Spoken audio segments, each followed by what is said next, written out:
এসব কি হচ্ছে মাস্টার সাহেব? বাবা, ইদানিং লক্ষ্য করছি কাজলের মনটা একটু বিক্ষিপ্ত। তাই ঠিক করলাম কাজলকে একটা যোগ ব্যায়াম দিয়ে দিই। এক দৃষ্টিতে আলোর দিকে তাকিয়ে থাকি, তাতে ওর মন কেন্দ্রীভূত হবে। আসল জিনিস কিন্তু কিছুই শেখা হচ্ছে না। হাফ ইয়ারলিতে অঙ্ক 11 পেয়েছে। অঙ্কে কত পেয়েছে সেটা বড় কথা নয়। আইনস্টাইন আইনস্টাইন স্কুল জীবনে অঙ্ক পরীক্ষায় 100 পেয়েছিল নয়। ম্যাক্সওয়েল পেয়েছিল। ম্যাক্সওয়েলের নাম আপনি শুনেছেন কিনা জানি না। ম্যাক্সওয়েল হচ্ছে ইলেকট্রোম্যাগনেটিক থিওরির জনক। তিনি স্কুল জীবনে অঙ্ক পরীক্ষায় কোনোদিন পাশই করেননি। আমার ছেলের আইনস্টাইন হবার কোনো দরকার নেই।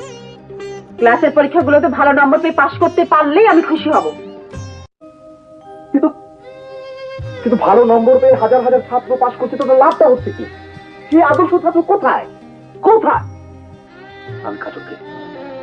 আমি কাজলকে একজন আদর্শ ছাত্র হিসেবে তৈরি করতে চাই, যার যার থাকবে জীবন সম্পর্কে বোধ, যে শিক্ষার সঙ্গে সঙ্গে নিজেকে চিনবে, নিজেকে চেনার সঙ্গে সঙ্গে অন্যকে চিনবে। আবার আবার চলে যাচ্ছেন কেন? আমার কথা তো এখনো শেষ হয়নি।